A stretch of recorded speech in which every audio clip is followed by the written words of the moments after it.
Hi and welcome along to AFTV Transfer Daily, the show that keeps you up to date with players that may link with a January transfer move to Arsenal. How do I start, man?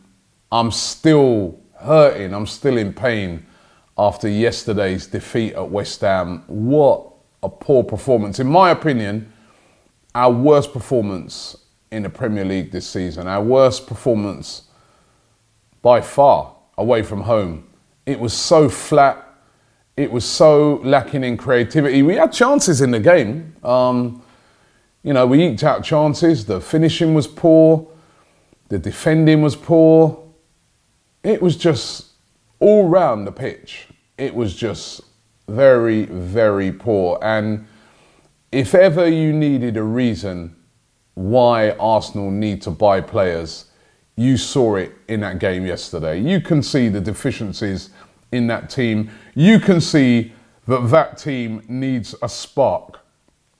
This is what you do in January. In January, sometimes you refresh the team. You give it a little spark. You add something or a couple of little things to it that gives the team a boost. We did that last season when we brought in Pierre-Emerick and Mkhitaryan. A lot of that was to do with the fact that we were losing Alexis Sanchez at the time. That's also why we gave Ozil that big contract as well. But it needs a spark at the moment. And the other thing as well about yesterday's game was going to the game, before the game, speaking to fans. They were all a bit depressed even before the game started. And all of that was to do with transfers. You know, I was speaking to fans before the game and they were like, Robbie, man, how can we only be getting players on loan? A massive club like this, Arsenal Football Club. That was the talk going around.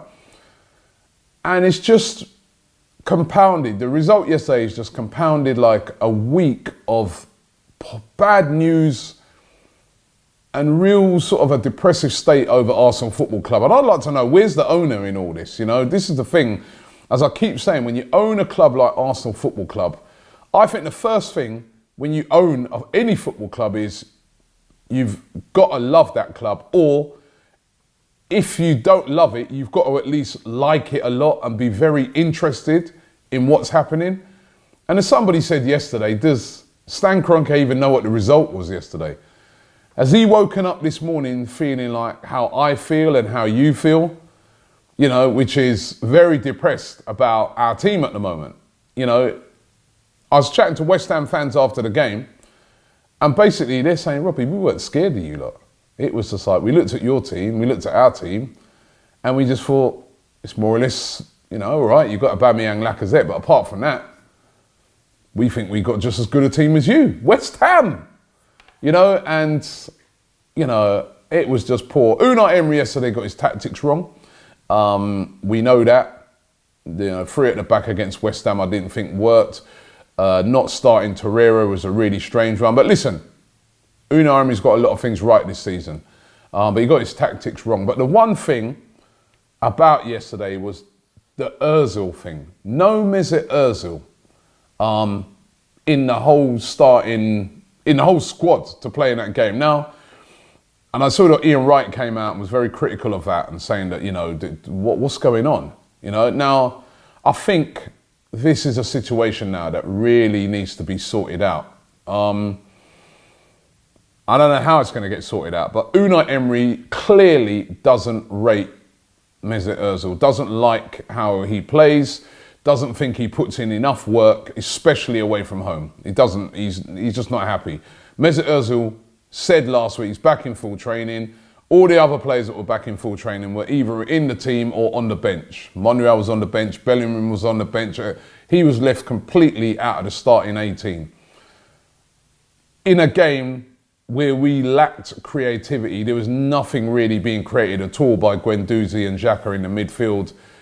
You know, Mesut Ozil left, not even on the bench, even if it was, you know, I know the manager said after the game it was tactical reasons. For me, it couldn't have been, because if it's tactical reasons, all right, you don't start him, but you've at least got him on the bench that you can bring on later on. This situation needs to be sorted out now. Either we move him out of the club, which is going to be really, really difficult because he's on £350,000 a week or 300,000, whichever you want to, one you want to know. He's a highest earner. You move him out of the club, in this January window and bring somebody else in, or we've got to work with what we've got with Mesut Ozil. And I think this is a conundrum for Unai Emery, because if we haven't got the money to go out there and spend big in January, we've got to find a way to get Mesut Ozil in the team, because I'm not being funny. Yesterday, we lacked creativity bad. I applaud Unai Emery's stance on Ozil if he thinks he's not putting in the right and required effort into the team, but something's got to give now. Either way, I don't know. Is this a game of brinkmanship between? Because it can't be no tactical reasons. There's obviously a falling out there, and I don't know. Something needs to be sorted out. Either Ozil has to be moved out, or we've got to work with Mesut Ozil. Because let's have it right. Even some of the players that we're being linked with are they better than Ozil? Not at the moment. Not that I can see. So this is a big problem for the manager right now. And you know what? I kind of feel sorry for Unai Emery, because he's just inherited so many problems. But I was really mad yesterday, but waking up this morning, I'm like, you know what? We're going to have to be patient with this manager. It is a transition period. Lots of teams have gone through this. You've seen what happened at Man United when they lost their manager. We've seen what's happened at Liverpool when Klopp first come in. Even Guardiola, when he first came in at Manchester City, there was so many problems that he had. He had players, talisman players, that he wanted to get rid of, but they were iconic to the club. Yaya Toure was iconic to Manchester City, but Guardiola looked on it and just thought, this guy don't work hard enough. He's just not working hard enough. He's not what I require in that midfield. I want more dynamism and basically they were back and forth, those two, for literally 2 seasons until Yaya Toure moved on. Is this going to be the similar case with Unai Emery and Mesut Ozil? I think the difference is we can't afford for it to go on as long as that, because we don't have the spending power and money that Manchester City has. But this is a transitional period for Arsenal, and I don't know how it's all going to end up with the Ozil factor, but something has to be done. I mean, we're still being linked today with Denis Suárez. Now, is Denis Suárez the answer to Mesut Ozil or Mesut Ozil's situation? If Denis Suárez comes in, does that limit the time even more of a player like Mesut Ozil? But we're still being linked today, and a lot of the talk is saying that a deadline has been set for this now with Arsenal. They want to get this done as quickly as possible. They're scheduled to have talks with Barcelona on Monday, and they're still sticking to it. They want a loan until the end of the season. They're sticking to that. And yesterday, listen, Emery was asked about signings after the game, and he goes, we have the players, this is his quotes, we have the players to continue our way. The club is working on new signings, but I'm happy with the players, and we need everybody also to continue after this bad result. But he's saying it quite clearly, he's after signings, and Denis Suárez seems to be the top priority. So I think we might hear a lot more movement on that this week, whether or not that's going to happen. Denis Suárez would be a good addition. Denis Suárez would bring, it will add a bit of freshening up. It would be, if we could get it done before the Chelsea game, that would be great. Start a new player in there, give it a bit of freshness, because, that's a huge game for us now. Now, Arsenal also linked today with a player who plays for Rennes in Ligue 1. He goes by the name of Ismaila Sarr. Now, he's a winger. He's scored 8 goals so far this season, and that's in 24 games. And he's been scouted heavily by Arsenal. They've been looking at him, really, really interested in him. We know that Arsenal are after wingers, and they are really, really interested in this kid. A lot of people suggesting, though, that it's more than likely to be a summer move rather than a January move, probably because we've got to pay money for him. If we try to get him now, we better get him on loan. But Arsenal having a look at him. What about Yannick Carrasco? Now, this one's been rumbling on all week, and there were some interesting developments on this one yesterday, because his wife, his wife has been interviewed by Belgian TV, and they asked her, is Yannick Carrasco interested in going to the Premier League? Is he interested in, joining Arsenal or Manchester United? Those are the 2 clubs that have been heavily linked with him. And she said, she openly said it. She said he wants to return to Europe. He wants to be closer to his friends. And this was her quote. She said, when she was asked about Arsenal and Manchester United and if they're interested in Yannick Carrasco, she said, yes, they are interested. I do not hide it, but nothing is signed. So Arsenal definitely interested in the Yannick Carrasco. Now, do they want to get him in now? If they are interested, or is it a summer move? As I've said, Yannick Carrasco for me would be a brilliant addition to Arsenal's team. I think, I've seen a little bit of Denis Suárez. He looks okay. I've seen a lot of Yannick Carrasco in his time at Atletico Madrid, and I think he's a top player. And I think that's the type of player that in a game like yesterday, Arsenal could have done with playing out wide, because I thought Iwobi played pretty well, actually, to be fair. He had of all the players in Arsenal's team, he had a good game, although his final ball could have been better and he should have scored. But Yannick Carrasco is an upgrade. Definitely would be a massive upgrade on Maitland-Niles and how he performed over, say, playing as a wing-back. So Carrasco would be a very, very good signing. But again, money. He wants to come. His wife is saying that. Wives always know. He wants to come.